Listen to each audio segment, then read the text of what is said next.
BJP भी हो गई अखिलेश यादव की मुरीद। मोदी के मंत्री ने अखिलेश को बताया बड़ा नेता, सम्मान में पड़े कसीदे। मोदी के मंत्री की बाबा को नसीहत, अखिलेश यादव का करना चाहिए सम्मान। अखिलेश के अपमान पर भिड़ गए मोदी के मंत्री। कल तक ये कांग्रेस के नेता हुआ करते थे, लेकिन 2.5 बरस पहले इन्होंने बीजेपी का न केवल हाथ थामा बल्कि कांग्रेस को मध्य प्रदेश में जबरदस्त झटका भी दे दिया। मोदी सरकार में मंत्री बन गए। जब जब मौका मिलता है तब तब कांग्रेस को नसीहत देते नजर आते हैं, लेकिन इस बार कांग्रेस को नहीं बल्कि अपनी ही पार्टी के नेताओं को नसीहत दे डाली है, वो भी अखिलेश यादव का सम्मान करने की। ज्योतिरादित्य सिंधिया ने अखिलेश यादव के लिए खोल दिया मोर्चा, अपनी ही पार्टी को दिखा दिया आईना। इस वक्त अखिलेश यादव संसद में रहकर मोदी सरकार की बखिया उधेड़ रहे हैं, लेकिन फिर भी उत्तर प्रदेश में अखिलेश यादव की धमक को न बाबा भूल पा रहे हैं और न ही उनके मंत्री। जब जब मौका मिलता है अखिलेश यादव के नाम पर राजनीति करते हैं। कई दफा तो खुद बाबा और उनके मंत्री हद पार कर देते हैं। ऐसे में समाजवादी पार्टी तो विरोध करती है, लेकिन खुद मोदी के मंत्री ने अखिलेश यादव के लिए मोर्चा संभाल लिया है। ज्योतिरादित्य सिंधिया के मुताबिक अखिलेश यादव एक बड़े नेता हैं और उनका सम्मान करने की नसीहत अब खुद मोदी के मंत्री ने दे दी है। और आज जब अखिलेश यादव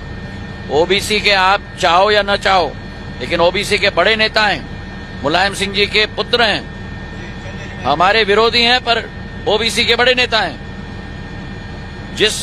जो भी व्यक्ति बड़ा नेता हो उसका मान सम्मान करना चाहिए, चाहे वो आपका प्रतिद्वंदी हो। वैसे तो उन्होंने अपने बयान में किसी का नाम नहीं लिया, लेकिन फिर भी हर कोई जानता है कि अखिलेश यादव पर तंज कसने में कौन सी पार्टी अव्वल है। न ही कांग्रेस की तरफ से अखिलेश पर टिप्पणी की जाती है और न ही कोई दूसरा विपक्षी दल उनके खिलाफ कुछ बोलता है। यही नहीं, रह रहकर बाबा को अखिलेश यादव की तरफ से मिला जख्म हमेशा याद आता है, जिसने उनकी कुर्सी पर खतरा पैदा कर दिया। लोकसभा चुनाव में बीजेपी को अर्श से फर्श पर लाने में अखिलेश यादव की बड़ी भूमिका है। जिन अखिलेश यादव की लोकसभा चुनाव के वक्त बाबा और उनके सिपह सलार खिल्ली उड़ाया करते थे, अब वो भी अखिलेश यादव का लोहा मानने लगे हैं। लेकिन लोकसभा चुनाव में यूपी में कम सीटें आने की वजह से बाबा की कुर्सी पर खतरा मंडराने लगा था। ऐसे में बयानबाजी का स्तर घटिया हो चला है। ऐसे में अब आगे आकर खुद ज्योतिरादित्य सिंधिया ने नसीहत दे डाली है कि अखिलेश यादव, आप चाहो या न चाहो, लेकिन ओबीसी के बड़े नेता हैं, मुलायम सिंह जी के पुत्र हैं, हमारे विरोधी हैं, पर ओबीसी के बड़े नेता हैं। जो व्यक्ति बड़ा नेता हो उसका मान सम्मान करना चाहिए,